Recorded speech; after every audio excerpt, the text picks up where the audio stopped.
সকল প্রশংসা রব্বুল আলামিনের দরবারে, যিনি দয়া করে, মায়া করে, মেহেরবানি করে মাহে শাওয়ালুল মুআজ্জম মাহিনের আজকে দ্বিতীয় জুমা এবং দ্বাদশতম দিন আল্লাহ সুবহানাহু ওয়া তাআলা আমাদেরকে আল্লাহর ঘর মসজিদে আসার বসার তৌফিক দান করেছেন। কিছু সময় আল্লাহ পাকের জিকির, তার হাবিবের দরুদ ও সালাম পাঠ করার তৌফিক দিয়েছেন। এই জন্য শুকরিয়া আদায় করে জবান খুলে বলি আলহামদুলিল্লাহ। দরুদ ও সালাম পেশ করছি রাসূল আরবি হুজুর আকরাম নূরে মুজাসসাম রাহমাতুল লিল আলামিন হুজুর আকরাম সৈয়দুস সাকলাইন নবিয়ুল হরমাইন ইমামুল কিবলাতাইন ওয়াসিলাতিনা ফিদ দারাইন নবী মুহাম্মদুর রাসূলুল্লাহ সাল্লাল্লাহু আলাইহি ওয়াসাল্লাম নুরানি ইরফানি মুতাবাররাক কদম মুবারকে, যার ওসিলায় আল্লাহ রাব্বুল আলামিন আমাদেরকে যাবতীয় নিয়ামত দান করেছেন। আবারও বলি আলহামদুলিল্লাহ।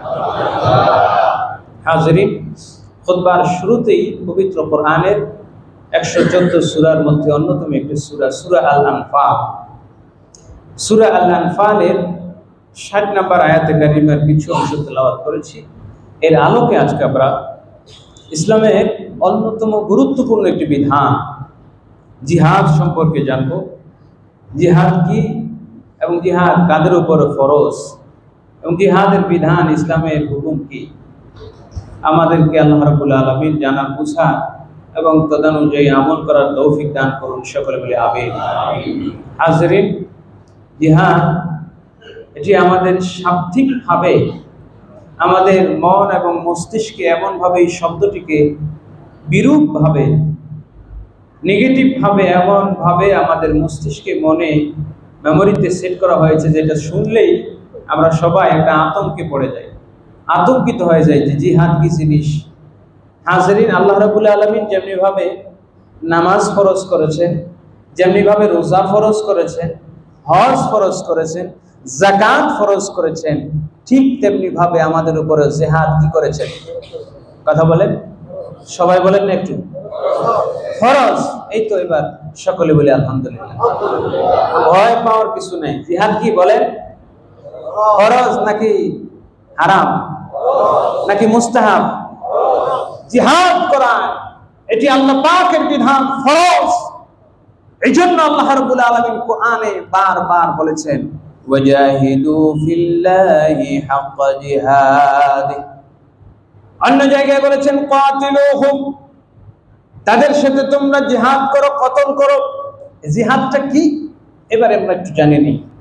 জিহাদ আসলে কি? জিহাদ মানে তরবারি নিয়ে, ঢাল তরবারি নিয়ে লড়াই করা, শুধু এটাই নয়, বরং জিহাদের অনেকগুলো স্তর রয়েছে। জিহাদ শব্দের শাব্দিক অর্থ হলো আল জুহুদু, চেষ্টা করা, প্রচেষ্টা করা। আপনি ঢাল তরবারি ছাড়াও আপনি মুজাহিদ হতে পারেন যদি আপনি ন্যায়ের পক্ষে, ইনসাফের পক্ষে, হকের পক্ষে, সত্যের পক্ষে চেষ্টা করেন, তাহলে এটাই হলো আপনার জিহাদ। বলেন সুবহানাল্লাহ।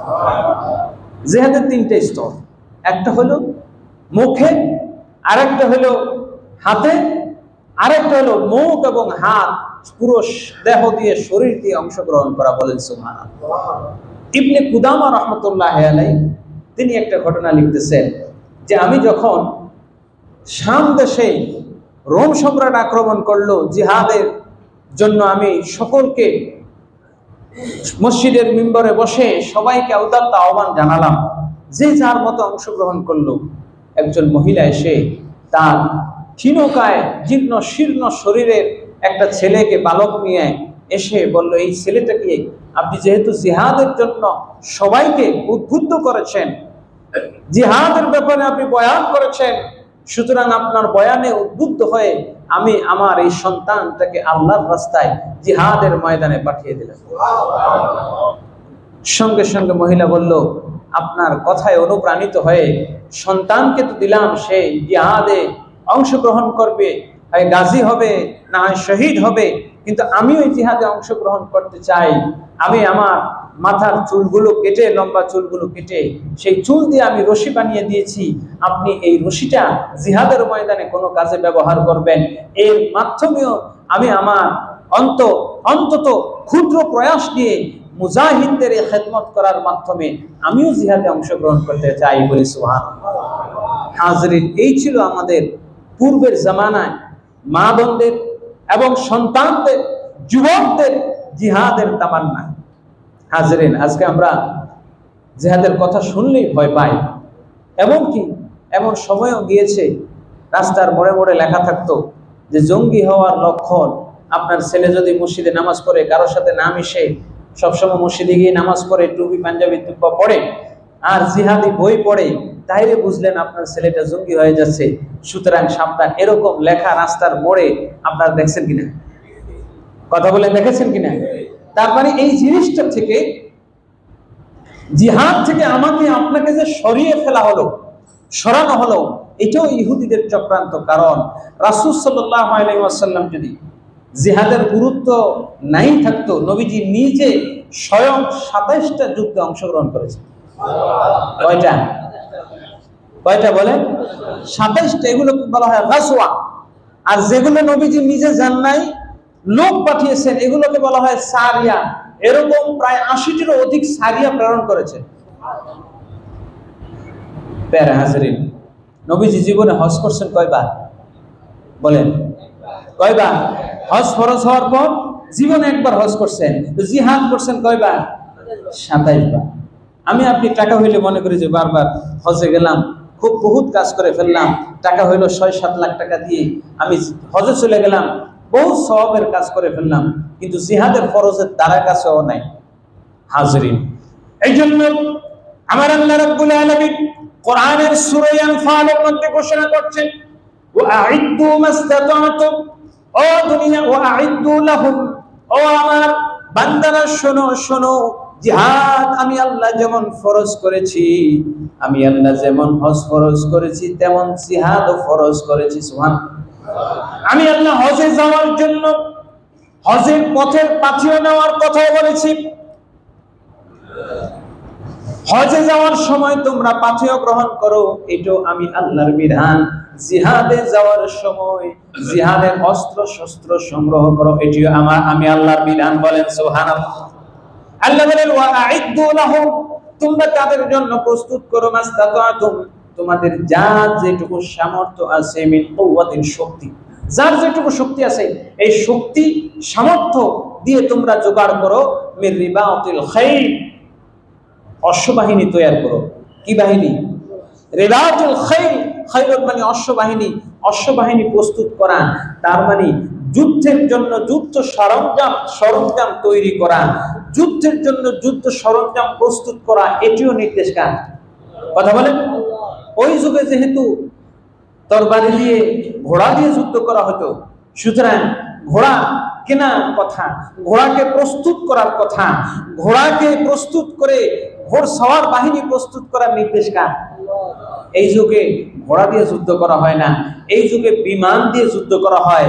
F-35 বিমান দিয়ে, জঙ্গি বিমান দিয়ে যুদ্ধ করা হয়। সুতরাং এই যুগে এই আয়াতের বিধান হবে, ওই যুগে যেহেতু যুদ্ধের বাহন ছিল ঘোড়া, সেই ঘোড়া কেনা যেমন ফরজ, এই যুগেও যুদ্ধের জন্য F-35 বিমান কেনাও কি? কথা বলেন। এখন বলবেন, হুজুর যুদ্ধের বিমান কেনা যে ফরজ, এটা দলিল পেলেন? এটা কোরআনের আয়াত। আল্লাহ ওই জামানার জন্য বলেছেন ঘোড়া তৈরি করো, ঘোড়া প্রস্তুত রাখো। এই জামানায় আপনাকে যুদ্ধের জন্য এই বাহন তৈরি করা, সাবমেরিন কেনা, এটাও আল্লাহর নির্দেশ। বলেন না সুবহানাল্লাহ। ওই সময় আল্লাহ রাব্বুল আলামিন বলছেন, তোমরা শক্তি সামর্থ্য অর্জন করো, তুরহিবুনা বিহি আদুওয়াল্লাহ। কেন এগুলো অস্ত্র শস্ত্র কিনবা? যাতে আল্লাহর শত্রুদের সাথে তোমরা রেহাব করতে পারো, যুদ্ধ করতে পারো। বলি না সুবহানাল্লাহ। তাহলে যুদ্ধের জন্য অস্ত্র কেনা, ধরেন পারমাণবিক অস্ত্র তারা যদি বানাইতে পারে, তাদের যদি অধিকার থাকে, তাহলে আমাকে পারমাণবিক বোমা, অ্যাটম বোমা, নিউক্লিয়ার বোমা বানানোর অনুমতি নয়, নির্দেশ দিয়েছেন কে? এই হুকুম কার? কথা বলেন। সুতরাং হাজরিন, আল্লাহ রাব্বুল আলামিন এই জিহাদের এই বিধানটা কেন দিলেন? আমরা যদি একটু ইতিহাস খুঁজে দেখি, মুসলমানদের জন্য আল্লাহ সুবহানাহু ওয়া তাআলা জিহাদের বিধান দিয়েছেন যাতে মুসলমানরা শান্তিতে থাকতে পারে। শুধু মুসলমান নয়, পৃথিবীর সবাই শান্তিতে থাকতে পারে। বলেন না সুবহানাল্লাহ। আল্লাহ রাব্বুল আলামিন বলেন, ওয়াকাতিলুহুম, তোমরা তাদের সাথে জিহাদ করো, হাত্তা লা তাকুনা ফিতনা, জমিনের মধ্যে যতক্ষণ পর্যন্ত ফিতনা থাকবে, বিপর্যয় থাকবে, সন্ত্রাস থাকবে, ততক্ষণ পর্যন্ত সন্ত্রাসের বিরুদ্ধে, ত্রাসের বিরুদ্ধে, জুলুমের বিরুদ্ধে তোমরা যুদ্ধ করো। বলেন সুবহানাল্লাহ। জালিমের বিরুদ্ধে, জালিমের বিরুদ্ধে অস্ত্র ধারণ করা, জালিমের বিরুদ্ধে জিহাদ করা, জালিমের বিরুদ্ধে অস্ত্র ধারণ করা, এর নির্দেশ কার? কথা বলেন কার? আল্লাহর হুকুম। সেই আল্লাহর হুকুমকে লঙ্ঘন করে কোন বান্দা যখন নিজের ব্যক্তি চিন্তায় নিমজ্জিত হয়, আমার আল্লাহ রাব্বুল আলামিন বলেন লা তাকুনা ফিতনা, যতক্ষণ ফিতনা থাকবে ততক্ষণ জিহাদ করবে। ওয়া ইয়াকুনাদ-দীনু লিল্লাহ, সূরা বাকারা 193 নম্বর আয়াত।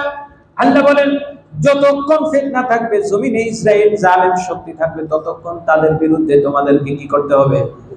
জিহাদ করতে হবে, যুদ্ধ করতে হবে। এখন এই যুদ্ধের স্তর, ওই যে বললাম, হাত দিয়ে, মুখ দিয়ে, জবান দিয়ে, মাল দিয়ে, সম্পদ দিয়ে, যে যেভাবে পারেন।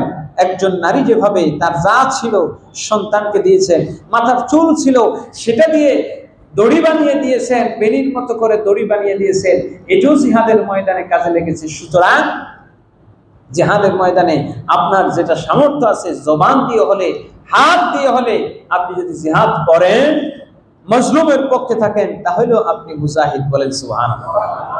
হাজরিন, কোরআনে কারীমের মধ্যে প্রায় 26টির মতো আয়াতে কারিমা এসেছে ওয়াকাতিলুহুম, ওয়াকাতিলুহুম। শুধু তাই নয়, মক্কায় আল্লাহ রাসূল 13 বছর ছিলেন। এই 13 বছর আল্লাহ রাব্বুল আলামিন মুসলমানদেরকে জিহাদের অনুমতি দেন নাই। এই 13 বছর আল্লাহ সুবহানাহু ওয়া তাআলা মুসলমানদেরকে বলেছেন তোমরা শক্তি সামর্থ্য অর্জন করো। এই 13 বছর বলছেন ওয়াসাবিরু ওয়াসবিরু, তোমরা সবর করো, ধৈর্য ধারণ করো। কিন্তু যখনই মদিনায় গেলেন, যাওয়ার পরে আল্লাহ রাসূল সাল্লাল্লাহু আলাইহি ওয়াসাল্লাম যখন মাথা উঁচু করে মদিনায় নতুন ইসলামী সালতানাত কায়েম করলেন, তখন আল্লাহ সুবহানাহু ওয়া তাআলা বললেন উযিনা লিল্লাযীনা ইউকাতালুনা। আল্লাহ রাব্বুল আলামিন বলেন, ও দুনিয়ার মানুষেরা শোনো, আমি আল্লাহ রাব্বুল আলামিন তোমাদেরকে জানাই দিচ্ছি, উযিনা লিল্লাযীনা ইউকাতিলুনা বিআন্নাহুম যুলিমু। আল্লাহ পাক মদিনায় যাওয়ার পরে আয়াত নাযিল করলেন সূরা হজ্জের 39 নম্বর আয়াত। হাজরে হজের সূরার মধ্যে কেন জিহাদের আয়াত আসলো? আল্লাহ রাব্বুল আলামিন বলছেন, ও দুনিয়ার মানুষেরা শোনো, হজ যেভাবে আমি আল্লাহ ফরজ করেছি, আমি আল্লাহ জিহাদকেও ফরজ করেছি। হজের মধ্যে যেমন সওয়াব আছে, প্রতিটি কদমে কদমে সওয়াব আছে। হজের মধ্যে উঠে চড়ে যেমন কাবা ঘর যাওয়া পর্যন্ত প্রতি কদমে সওয়াব, জিহাদের ময়দানে যাওয়ার মধ্যেও প্রতিটি কদমে কদমে সওয়াব রেখেছেন কে? মদিনায় যখন যাওয়ার পরে সামর্থ্য হলো, কি সামর্থ্য? মক্কায় 13 বছর মুসলমানদেরকে আল্লাহ এই আয়াত দেন নাই। মদিনায় যাওয়ার পর সূরা হজ্জের 39 নম্বর আয়াত নাযিল করে আল্লাহ বললেন উযিনা লিল্লাযীনা ইউকাতিলুনা বিআন্নাহুম যুলিমু। মুসলমানদেরকে ইদিন দেওয়া হলো। ইদিন মানে অনুমতি। ইদিন মানে কি? অনুমতি। বিয়ের সময় দেখেন না, ইজিন আনতে যায় মেয়ের কাছে, কি আনতে যায়? ইজিন আনতে যায় না? এই ইজিন শব্দের অর্থ হলো কি? অনুমতি। আল্লাহ রাব্বুল আলামিন বিয়ের ইজিনের কথা আমরা খুব জানি, বিয়ের মধ্যে ইজিন লইতে হবে, কিন্তু জিহাদের যে ইজিনের একটা ব্যাপার আছে, অনুমতির ব্যাপার আছে, আল্লাহ দিয়েছেন, এটার কথা আমরা জানি না। হাজরিন, মুসলমান সন্তান জিহাদের ব্যাপারে তামান্না থাকবে, মুসলমানের মধ্যে আবেগ অনুভূতি থাকবে যে আমি যেন জিহাদের মধ্যে, যুদ্ধের মধ্যে জিহাদ করতে গিয়ে আমি যেন শহীদ হই, এটা মুসলমানের তামান্না। সুবহানাল্লাহ।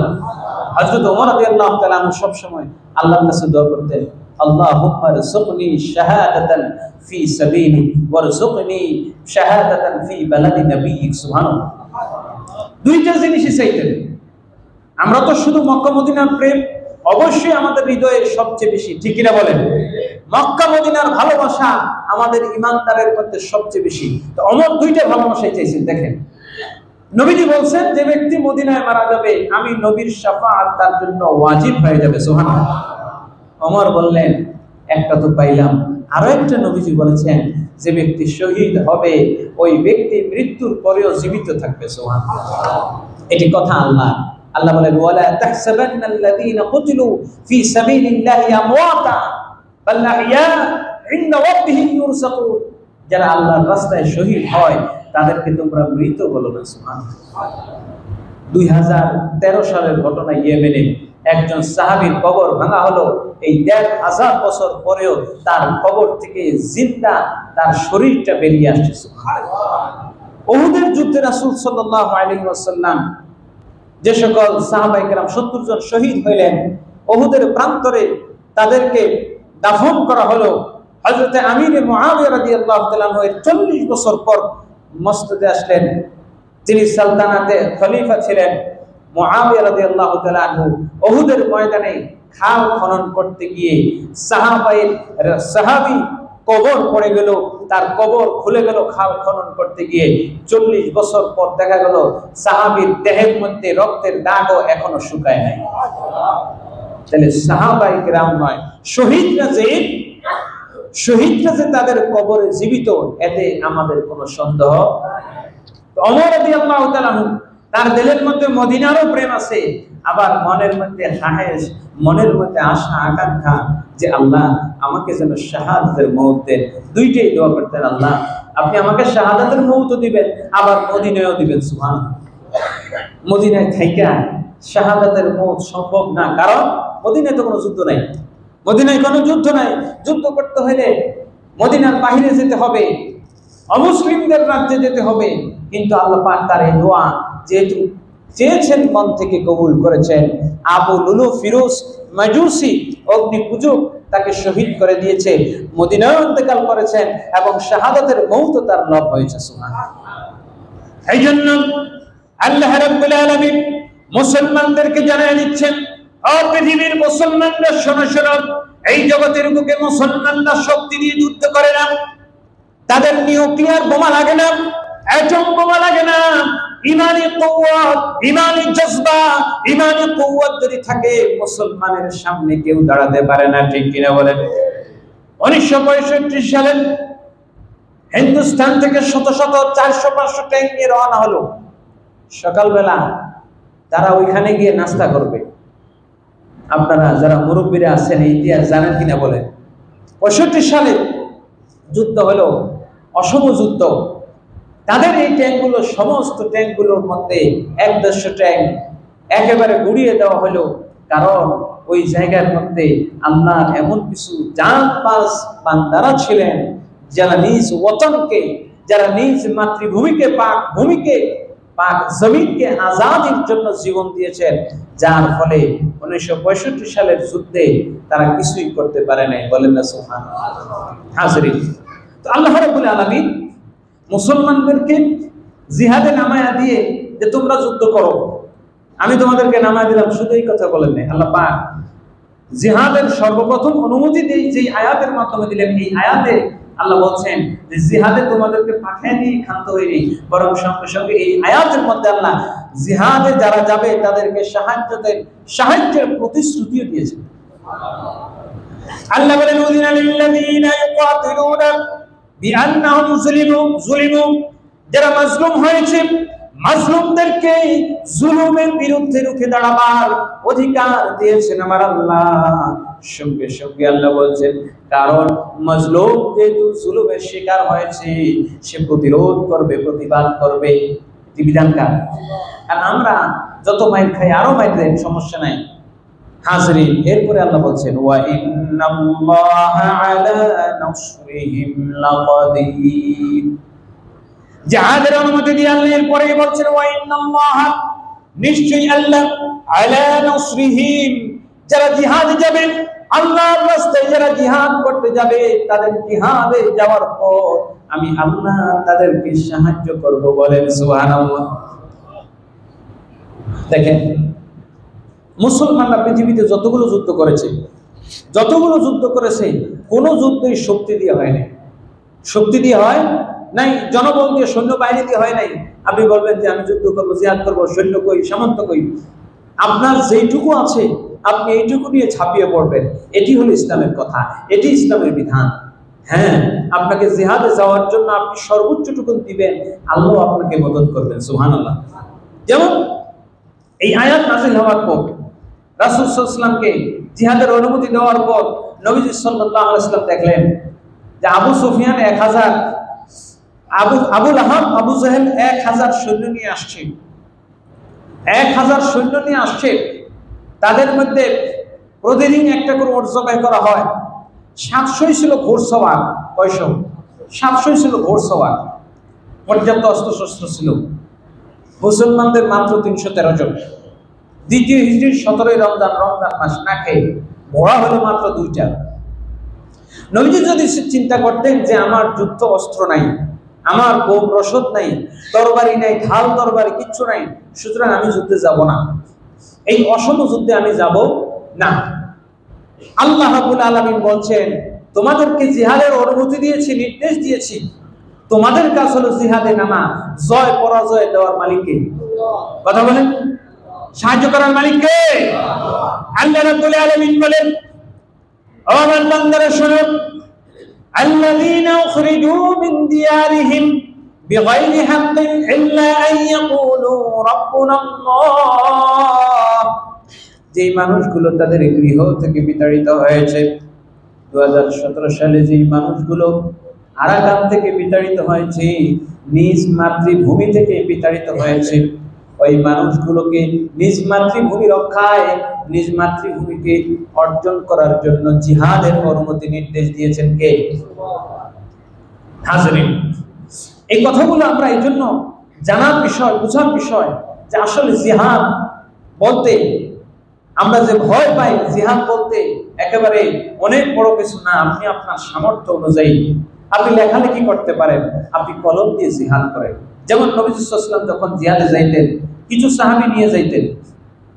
হাসান বিন সাবিত রাদিয়াল্লাহু তাআলা, উবাই ইবনে কাব রাদিয়াল্লাহু তাআলা, আলী বিন আবি তালিব রাদিয়াল্লাহু তাআলা, এরকম 5-7 জন সাহাবী ছিলেন যারা মুসলমানদের জন্য জবান দিয়ে জিহাদ করতেন। সুবহানাল্লাহ। কি দিয়ে? জবান দিয়ে। এই যে বললাম, হাত দিয়েও জিহাদ করা যায়, জবান দিয়ে জিহাদ করা যায়, সম্পদ দিয়েও জিহাদ করা যায়। হাজিরিন, মুসলমানদের জিহাদ কখনো শক্তি দিয়ে হয় নাই, সৈন্যবাহিনী দিয়ে হয় নাই। ইসলামের প্রথম যুদ্ধ হয়েছে দ্বিতীয় হিজরির 17ই রমজান। মুসলমানের সংখ্যা 313 জন, কাফেরদের সংখ্যা হলো 1000। কত হাজার? এবার আবার তৃতীয়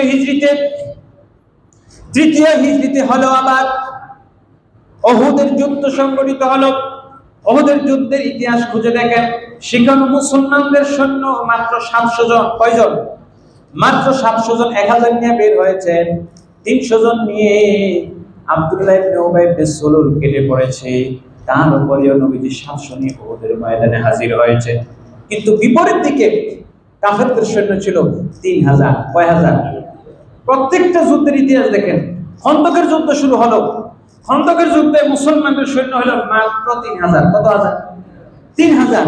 কিন্তু অপরদিকে কাফের সৈন্য ছিল 10,000। তো মক্কা থেকে নিয়ে আসছেন, আশেপাশের কবিলা সহ 24,000। কত হাজার? 8 গুণ। কয় গুণ? 8 গুণ। মুসলমানদের 8 গুণ ছিল। 10,000 তো মক্কা থেকে আসছে, আরো আশেপাশের কবিলা থেকে 14,000, এবং 24,000 ছিল।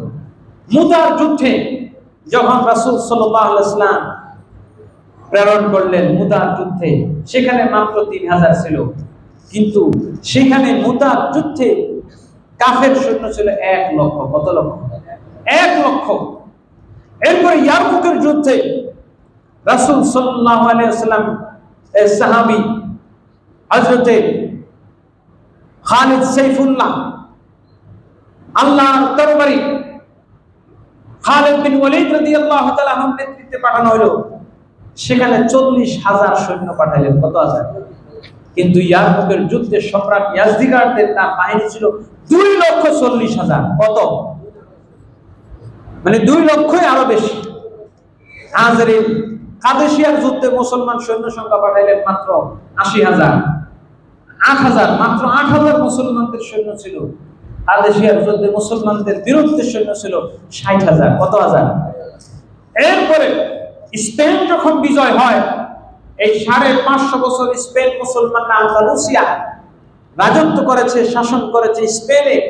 তারেক বিন জিয়াদ তিনি যখন স্পেন বিজয় করেন, তার সাথে সৈন্য ছিল মাত্র 7000। কত হাজার? 7000 সৈন্য ছিল। কিন্তু বিপরীত দিকে তখন স্পেনের রাজা ফার্ডিনান্ডের সৈন্য, সে সামন্ত হাজির করেছে 1 লক্ষ। কত লক্ষ? 1 লক্ষ। শুধু কি তাই?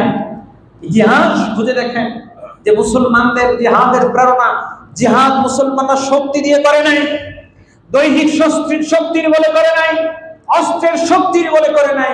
মুসলমানরা জিহাদ করেছে ঈমানের শক্তির বলে। সুবহানাল্লাহ। ঈমানের বলে বলিয়ান হয়। হিন্দুস্তানে যখন রাজা তাহিরের বিরুদ্ধে 712 খ্রিস্টাব্দে মুহাম্মদ বিন কাসেম জিহাদ করেছেন, তার সাথে সৈন্য ছিল হাজ্জাজ বিন ইউসুফ, দিয়েছেন মাত্র 6000। কত হাজার? রাজা তাহির তখন 50,000 সৈন্য পাঠাইছে 6000-এর বিরুদ্ধে। এই 50,000 কচুকাটা করে ভারতের বুকে ইসলামের পতাকা উড্ডীন করেছেন মুহাম্মদ বিন কাসেম বলে। সুবহানাল্লাহ। এইজন্য আল্লাহ রাব্বুল আলামিন বলেছেন, ওয়া আ'ইদু লাহুম মাসতাতাতুম মিন কুওয়াতিন, তুমি তোমার সামর্থ্য অনুযায়ী যেইটুকু পারো ইসলামের জন্য, ন্যায়ের জন্য, সত্যের জন্য ঝাঁপিয়ে পড়ো। এরপরেই আল্লাহ রাব্বুল আলামিন বলেন, নাসরুম মিনাল্লাহি ওয়া ফাতহুন করিব।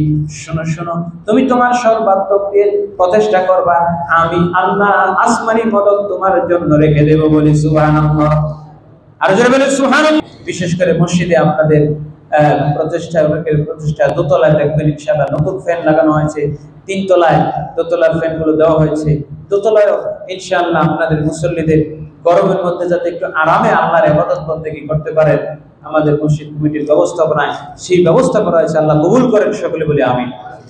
হাজরিন, যে বিষয়টি বলছিলাম, জিহাদ শব্দের অর্থ হলো চেষ্টা করা। জিহাদ মানে হলো একেবারে আপনি মরে যাবেন এমনটি নয়। আপনি আপনার সাধ্যমতো চেষ্টা করবেন, জুহুদুন থেকে আপনি আপনার সাধ্যমতো চেষ্টা করবেন। বিজয় দিবেন কে? এই জন্য এতগুলো যুদ্ধ হলো, এত জিহাদ, এত কিছু হলো। মুসলমানরা যত জায়গায় যুদ্ধ করছে, সৈন্য সংখ্যা কম ছিল না বেশি ছিল? বরং যেখানে বেশি ছিল সেখানে বেজাল হয়েছে। যেমন হুনাইনের যুদ্ধে রাসূল সাল্লাল্লাহু আলাইহি ওয়াসাল্লাম অংশগ্রহণ করেছে। হুনাইনের যুদ্ধে মুসলমান ছিল 12,000। কত হাজার? আর কাফেরদের সৈন্য বনু কাবিলা হুনাইনের যুদ্ধে হুযাইল পুত্র, তাদের ছিল মাত্র 6,000। কত হাজার?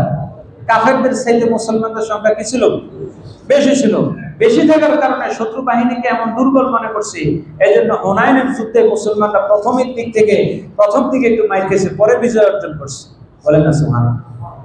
এখন দেখেন না, সারা বিশ্বে ইরান আর সারা বিশ্বে মিশর, সিরিয়া বলে, পাকিস্তানও তো পারমাণবিক শক্তিধর রাষ্ট্র। সারা পৃথিবীতে এতগুলো 57টি মুসলিম রাষ্ট্র, 57টিতে যদি 50,000 করে 5,000 করেও সৈন্য দেয়, আচ্ছা বলেন তো ইসরায়েল কি টিকে? বেশি থাকলে সমস্যা। হুনাইনের যুদ্ধে গিয়ে যে গ্যাঞ্জামটা বাড়ছে। এই জন্য আর আমরা বলি খালি আসমান থেকে আবাবিল পাঠাইবে। দোয়া যে করলাম, খালি আবাবিল কখন পাঠাবে? আবাবিল খালি এমনি পাঠাইবে না। আপনার ঘরে বন্দুক আছে, বন্দুক রেখে দিয়ে আপনি দোয়া করলেন না। আবাবিল কখন পাঠাইছে সেটাও তো বুঝতে হবে। আবাবিল পাঠানো হয়েছে তখন যখন আব্দুল মুত্তালিবের লাঠিও ছিল না, কিছুই ছিল না। ছিল একটা লোক ছিল, তার কতগুলো ভেড়া ছিল, ছাগল ছিল, আর 10টা ছেলে ছিল। এ দিয়ে আব্রাহার প্রতিরোধ করা যায়? তো তার একেবারে কিচ্ছু ছিল না, যার জন্য তিনি আল্লাহর কাছে বলছে, আল্লাহ তোমাকে তুমি রক্ষা করো। আমাদের অন্তত নিজের জীবনটা তো দেওয়ার সুযোগ আছে না নাই? হাজরিন, আমরা চিন্তা করি যে আমার জীবনটা কত মূল্যবান। সময়ের সাথে জীবনের মূল্য খালি আপনার ভ্যালু অফ টাইম শিখায়। আসলে আমাদের শিক্ষা ব্যবস্থা, ওয়াজ মাহফিল বলেন, সব জায়গায় এমন একটা সমস্যা হয়েছে যে অনেক দীর্ঘ সময় ধরে এই জিহাদের কথা, এই জিহাদের বয়ানগুলো এমন কিছু ভাবে এগুলা কথা বলার সুযোগ ছিল। জিহাদি বই, আরে ভাই বই থাকলেই জিহাদি বই। বই কি জিহাদি আর অজিহাদি আছে? কথা বলেন, জিহাদি আর অজিহাদি আছে? আমরা প্রত্যেকেই জিহাদি, ঠিক কিনা বলেন? আমরা প্রত্যেকেই মুজাহিদ, ঠিক কিনা বলেন? সুতরাং মুসলমানদেরকে জিহাদি আর মুজাহিদি বলে ট্যাগ লাগায়, এটা গালি নয়। এটা কি গালি? বলেন, মুসলমান যদি জিহাদ না করে, মুসলমান যদি জিহাদই না করতো, যদি জিহাদ না করতো এই দেশে ইসলাম আমরা পেতাম? আরেকটা বিষয় হলো যে আমি যে ইসলাম পেয়েছি এটা জিহাদের মাধ্যমে পেয়েছি। কিসের মাধ্যমে? জিহাদের মাধ্যমে। কিন্তু শক্তি লাগে নাই, কারণ শক্তি দেওয়ার মালিক কে? ইখতিয়ার উদ্দিন মোহাম্মদ বিন বখতিয়ার খলজি আসছেন নদিয়ায়। লক্ষণ সেন নদিয়ার মধ্যে আরামসে ঘুমাইতেছে। তার তখনও সেনাবাহিনীতে প্রায় 20,000-এর অধিক সৈন্যবাহিনী ছিল। এত সৈন্যবাহিনী থাকা সত্ত্বেও একজন তুর্কি ঘুরসওয়ার 17 জন নিয়ে আসছে। ইখতিয়ার উদ্দিন মোহাম্মদ বিন বখতিয়ার খলজি এমন ভাবে আক্রমণ করেছে, 20,000-এর একটারে ঘুম থেকে ওঠার সুযোগ দেয় নাই, সব পালাইছে। ঠিক কিনা বলেন? তো এই বিষয়গুলো যদি ইতিহাস আপনি পর্যবেক্ষণ করি, ইতিহাসের দিকে তাকাই, কোরআন হাদিসে যেখানে আল্লাহ বারবার বলছেন ওয়াকাতিলুহুম উযিনা লিল্লাযিনা ইউকাতিলুনা বিআন্নাহুম যুলিমু, বারবার জিহাদের দিকে আল্লাহ পাক বান্দাদেরকে অনুপ্রাণিত করছেন। শুধু তাই নয়, আল্লাহ মুসলমানদেরকে বারবার নিজেই বলতেছেন, আবার নবীজিকে বলছেন। নবীজিকে বলছেন সূরা আনফাল। আনফাল মানে নফল থেকে। আনফাল মানে হলো যুদ্ধে গেলে লাভ আছে, দুনিয়ারও লাভ, আখিরাতেরও লাভ। কথা কোন ঠিক কিনা? আপনি মনে করেন যে যুদ্ধ লাগলে তো ক্ষতি না? যদি ক্ষতি হইতো তা আমেরিকা পৃথিবীর সবচেয়ে বড় যুদ্ধবাজ, ঠিক কিনা? এবং যুদ্ধের মাধ্যমে তারা দেখেন আমাদের দেশ থেকে গার্মেন্টস কিনে নেয়, তারা বানাইতে পারে না। যুদ্ধ হলো পৃথিবীর সবচেয়ে বড় লাভজনক ব্যবসা। যুদ্ধ কি? কথা বলেন। যুদ্ধ হলো সবচেয়ে বড় লাভজনক ব্যবসা। এই জন্য আমেরিকা গার্মেন্টস এর ব্যবসা করে না, তারা ব্যবসা করে যুদ্ধের ব্যবসা। ঠিক কিনা কর? এই জন্য আল্লাহ বলছেন মুসলমানদেরকে সূরা আনফাল দিয়েছেন। আনফাল মানে নফল থেকে। নফল মানে অতিরিক্ত জিনিস। অতিরিক্ত যদি কিছু পাইতে চাও তাহলে যুদ্ধে যাও। সুবহানাল্লাহ। ঘরে বসে থাকলে অতিরিক্ত জিনিস পাওয়া যাবে না।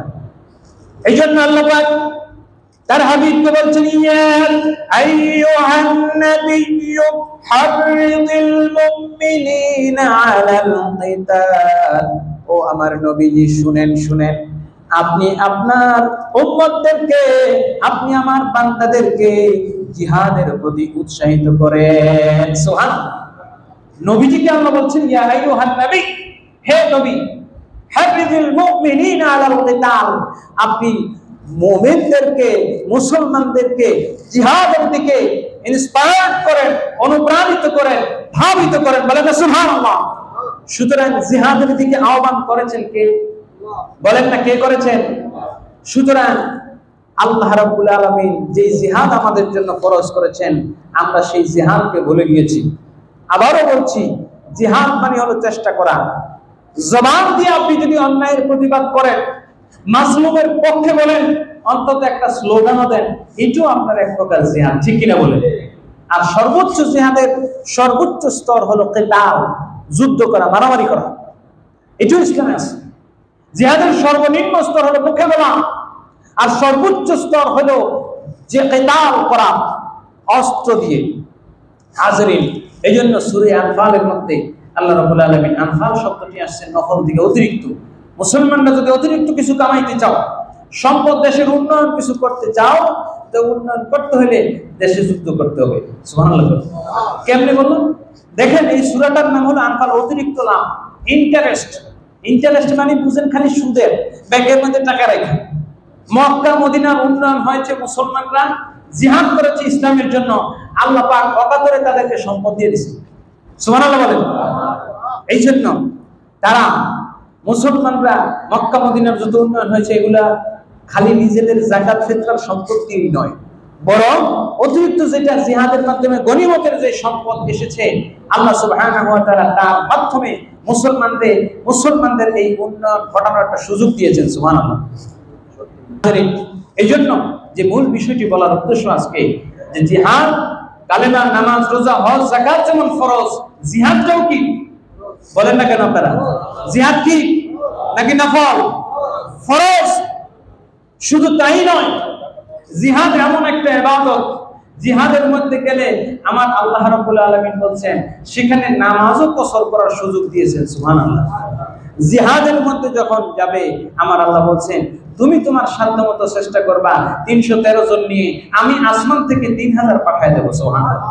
এই জন্য মুসলমানরা যতগুলো যুদ্ধ রাসূল সাল্লাল্লাহু আলাইহি ওয়াসাল্লাম জীবনে করেছেন, মুসলমানরা হুনাইনের যুদ্ধ ছাড়া প্রত্যেকটাতেই মুসলমানদের সংখ্যা ছিল কম না বেশি? কম। এজন্য সহযোগিতাও করেছেন আল্লাহ। হাজিরিন, এজন্য ইসলামের গুরুত্বপূর্ণ একটি বিধান জিহাদের এই ফরজিয়তকে আমরা অনুধাবন করব এবং আল্লাহ রাব্বুল আলামিন যেভাবে বলেছেন ওয়াআইদু লাহুম মিন কুওয়াতিন মাসতাতাতুম, তোমরা তোমাদের সাধ্যমতো জিহাদের জন্য শক্তি সঞ্চয় করো।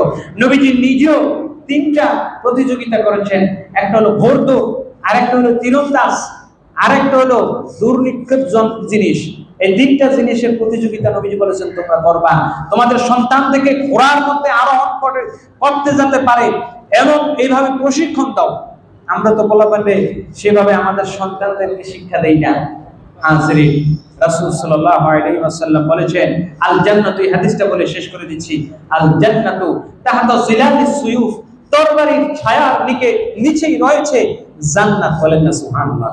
এবং নবীজি আরো বলেছেন, খালি নবীজি জিহাদ করে শেষ করে দিয়ে গেছেন এমনটি নয়, নবীজি বলেছেন আল জিহাদু মাযিন ইলা ইয়াউমিল কিয়ামাহ, কিয়ামতের আগ পর্যন্ত, ইমাম মাহদী ঈসা আসার আগ পর্যন্ত এই জমিনে হকের পক্ষে, অন্যায়ের বিরুদ্ধে, মাজলুমের পক্ষে, জালেমের বিরুদ্ধে জিহাদ চলবে। ঠিক কিনা বলেন? সুতরাং মুসলমানদেরকে জিহাদ থেকে, জিহাদের শিক্ষা থেকে, জিহাদের অনুপ্রেরণা থেকে দাবায় রাখা যাবে না। তাদের রক্তের মধ্যেই এই জিহাদের শানিত ধারা আমার আল্লাহ দিয়েছেন। আল্লাহ পাক আমাদেরকে আমল করার তৌফিক দান করুন, আমিন। ওয়া আখির দাওয়ানা আলহামদুলিল্লাহি রাব্বিল আলামিন।